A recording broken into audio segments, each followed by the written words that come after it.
अस्सलाम वालेकुम dear viewers. देखिए आज क्लास 10th का लास्ट वाला चैप्टर मैं पढ़ाने जा रहा हूँ। तो लास्ट वाला चैप्टर जो है वो है post independence era Jammu and Kashmir on the path of modernisation. मतलब क्या होता है कि आपको इंडिपेंडेंस के बाद, पोस्ट इंडिपेंडेंस एरा का मतलब होता है कि इंडिपेंडेंस के बाद 1947 के बाद हमें बात कर रहे हैं कि जम्मू कश्मीर में क्या कुछ हुआ है और जम्मू कश्मीर कैसे मॉडर्नाइजेशन यानी कि मॉडर्न वे पे कैसे आ गया जम्मू एंड कश्मीर। ये आपको पढ़ना है। 1947 के बाद का पीरियड आपको पढ़ना है। So that is why the chapter name is post independence era. मतलब 1947 से पहले की आपको बात नहीं करनी है, आपको 1947 के बाद की बात करनी है। तो वही मतलब होता है पोस्ट इंडिपेंडेंस एरा। उसके बाद अगर हम बात करेंगे तो जो ये चैप्टर है ना, आपको करना क्या है, देखो इससे पहले मैंने आपको प्रिंट कल्चर पढ़ाया, इससे पहले मैंने आप लोगों को पढ़ाया कि मेकिंग ग्लोबल वर्ल्ड।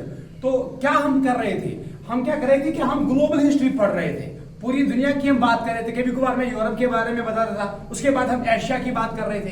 बहुत सारे टॉपिक्स जो है वो ग्लोबल हिस्ट्री की बात कर रहे थे हम। तो यहाँ पे क्या करने जा रहे हैं हम, जो क्लास 10th का ये लास्ट वाला चैप्टर है ना, इसमें हम क्या करेंगे, एक किस्म का शिफ्ट करेंगे। So here we are going to shift from global history to regional history. अब हम ग्लोबल हिस्ट्री से वापस आके रीजनल हिस्ट्री पढ़ रहे हैं, अपनी हिस्ट्री पढ़ रहे हैं, अपनी इलाकाई हिस्ट्री पढ़ रहे हैं। तो मतलब आप ग्लोबल हिस्ट्री को छोड़ दीजिए, अपने दिमाग में जो आपने रखी थी आप वापस आ जाइए अपनी रीजनल हिस्ट्री पे। अपने इलाके के बारे में आपको पढ़ना है। इससे पहले आपने यूरोप के बारे में पढ़ा था, फिर एशिया के बारे में पढ़ा था, बहुत सारे कॉन्टिनेंट्स के बारे में पढ़ा था, लेकिन यहाँ पे ग्लोबल हिस्ट्री से शिफ्ट करना है और आपको रीजनल हिस्ट्री की ओर बढ़ना है। ये लाइन आपको लिखी है किताब में और यहां से डरना नहीं है, बहुत ही ईजी है ये लाइन। इसके बाद अगर बात करेंगे इस चैप्टर की, इसमें आपको पढ़ना है सोशल एंड इकोनॉमिक चेंजेस। मतलब कि जो जम्मू एंड कश्मीर है, यहां पे आपको पढ़ना है 1947 के बाद कैसे सोशल चेंजेस आ गए और कैसे इकोनॉमिक चेंजेस आ गए। और इतना ही नहीं, आपको पढ़ना है ये जो पीरियड लिखा मैंने यहाँ पे 1947 से लेके 1963 तक आपको पढ़ना है कि 1947 के बाद 1963 तक क्या कुछ चेंजेस आ गए जम्मू कश्मीर में। तो ये आप सबको पढ़ना है। इसके बाद अगर आप अपनी बुक को देखोगे ना, वहां पे लिखा होगा, so there is written that Naya Kashmir manifesto लिखा होगा, ये वाला वर्ड आपको वहां पे मिलेगा। तो नया कश्मीर मैनिफेस्टो जो है ये क्या है क्या नहीं है, इससे डरना नहीं है, बहुत ही इजी है ये। इसको मैं समझाने जा रहा हूं व्हाट दिस इज नया कश्मीर मैनिफेस्टो। और एग्जाम्स के लिए बहुत ज्यादा इंपॉर्टेंट है, क्योंकि यहाँ क्लास 10th के लिए बहुत सारे ऑब्जेक्टिव्स आते हैं, एमसीक्यूज आते हैं आपके एग्जाम्स में। तो आप देखिए नया कश्मीर मैनिफेस्टो क्या है, इसको समझना है। पहली बात कि हम 1947 की बात करेंगे। हम 1947 के बाद देखेंगे जम्मू कश्मीर में कैसे चेंजेस आ गए, कैसे जम्मू कश्मीर मॉडर्नाइजेशन की ओर बढ़ रहा है। और एक बात इसमें, इसी चैप्टर में आपको बिगिनिंग में ही आपको मिलेगा नया कश्मीर मैनिफेस्टो। अब देखिए क्या होता है नया कश्मीर मैनिफेस्टो क्या होता है। तो क्या था नया कश्मीर मैनिफेस्टो जो है ना, इतना कुछ खास नहीं है, ये एक डॉक्यूमेंट है। ये एक डॉक्यूमेंट है। डॉक्यूमेंट मतलब सीधे अगर मैं आपको अभी कुछ बोलूंगा लिखने के लिए, आप देखोगे किसी पेपर पे तो वो डॉक्यूमेंट बन गया आप। तो इसी तरह से ये नया कश्मीर मैनिफेस्टो जो है ना, ये एक डॉक्यूमेंट था। किसने लिखा, कैसे लिखा, क्या कुछ था इसमें, वो देखेंगे हम। देखिए पहले ही नया कश्मीर है। नया कश्मीर का मतलब है न्यू कश्मीर, बहुत ही इजी है समझना। नया कश्मीर मतलब न्यू कश्मीर। उसके बाद है मैनिफेस्टो। मैनिफेस्टो का मतलब क्या होता है, मैनिफेस्टो एक डॉक्यूमेंट तैयार किया जाता है, कोई पॉलिटिकल पार्टी करती है, आम आदमी नहीं, कोई पॉलिटिकल पार्टी अपना एक डॉक्यूमेंट तैयार करते हैं। वो डॉक्यूमेंट कितना बड़ा होगा, वो पॉलिटिकल पार्टी पे जिम्मेदारी होती है कि वो कितना डॉक्यूमेंट तैयार करेंगे, कितना कुछ वो लिखेंगे उस डॉक्यूमेंट में। क्यों डॉक्यूमेंट बनाएंगे, पॉलिटिकल पार्टी की जिम्मेदारी होती है कि अगर इसको इलेक्शन लड़ना है, इलेक्शन में आना है, इलेक्शन से पहले उनको एक डॉक्यूमेंट तैयार करना होता है कि हम क्या कुछ करने वाले हैं इस मुल्क के लिए, इस रीजन के लिए जहां पे वो इलेक्शन लड़ना चाहते हैं। तो जो वो डॉक्यूमेंट तैयार करेंगे ना, उसी को बोलते हैं मैनिफेस्टो। बस मैनिफेस्टो उतना कुछ खास नहीं है यार, इतना याद रखिए, manifesto is simply a document that is made by a political party. जो पॉलिटिकल पार्टी क्या करने जा रही है, इलेक्शन कंडक्ट करने जा रही है, इलेक्शन के लिए लड़ना, मतलब इलेक्शन के लिए आना चाहती है। तो ये नया कश्मीर मैनिफेस्टो क्या है, सिंपल याद रखोगे, इट वाज ए डॉक्यूमेंट। ये एक डॉक्यूमेंट है, इंपॉर्टेंट डॉक्यूमेंट था। और एक बात, इसका लिखने वाला कौन सा था, इसका ऑथर जो है मैंने लिखा है यहाँ पे, इसका ऑथर है BPL बेडी। याद रखना BPL बेडी, किताब में लिखा है BPL बेडी। वहां पे आपको फुल नेम नहीं मिलेगा, आपको इतना कुछ मिलेगा आपको कि BP अल्बेड़ी is the author of नया कश्मीर मैनिफेस्टो। अब मसला है सर, अगर इसकी फुल फॉर्म हमें बोला जाएगा तो क्या लिखेंगे? बीपी अल्बेड़ी से डरना नहीं है, ये एक आदमी था जिसने लिखा है, क्या लिखा है? नया कश्मीर मैनिफेस्टो। और ये यहाँ का नहीं था, ये फॉरेनर था, बाहर का था।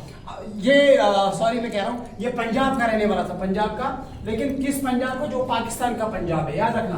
बीपी अल्बेड़ी कहां से आया था? पंजाब से आया था। और कौन सा पंजाब? जो पाकिस्तान का पंजाब है। और बीपीएल का मतलब क्या होता है? बीपीएल का मतलब होता है बाबा, मैं यहाँ पे लिखने जा रहा हूँ, अब इंपॉर्टेंट याद रखिए। इसका मतलब होता है बाबा प्यारे लाल फिर बेड़ी है, बाबा प्यारे लाल बेड़ी, बाबा प्यारे लाल बेड़ी। ये आया था कश्मीर। कब आया था कश्मीर? ये आया था 1930 में, याद रखना।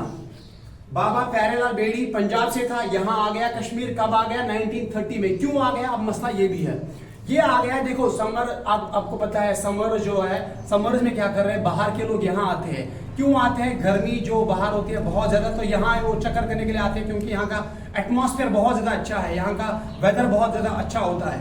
तो ये भी आया था यहाँ पे छुट्टियां मनाने के लिए, वेकेशन मनाने के लिए। अब बीपीएल बेड़ी आ गया, बाबा प्यारेलाल बेड़ी आ गया। कहाँ आ गया? कश्मीर आ गया। कहाँ से आ गया? पंजाब से आ गया, राइट। इसके बाद कब आ गया? 1930 में आ गया। और इसकी फैमिली भी साथ थी। इसकी बीवी का नाम भी लिखा है आपकी बुक में, और इसकी बीवी जो है ना, इसका नाम है फरीदा बेड़ी, ये वाला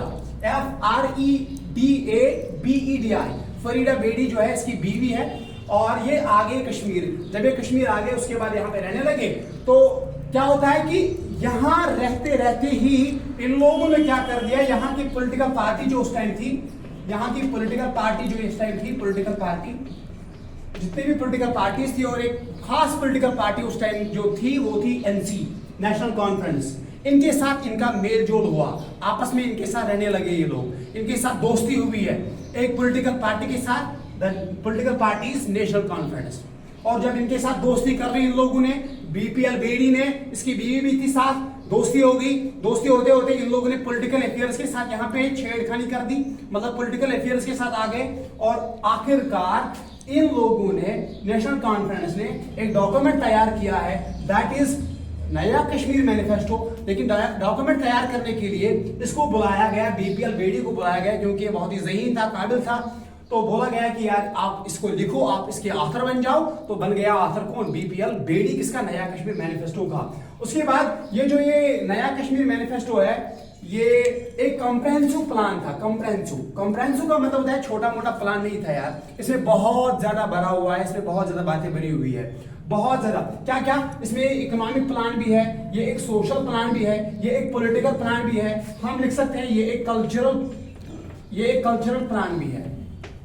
तो इतना सारा लिखा है नया कश्मीर मैनिफेस्टो में। क्या क्या प्लान है? Economic plan, social plan, political plan और कल्चरल प्लान। क्या? नया कश्मीर मैनिफेस्टो। ऑथर कौन है? बीपीएल बेड़ी। और इसकी बीवी जो है फरीदा बेड़ी, ये यहाँ की लेक्चरर भी बनी।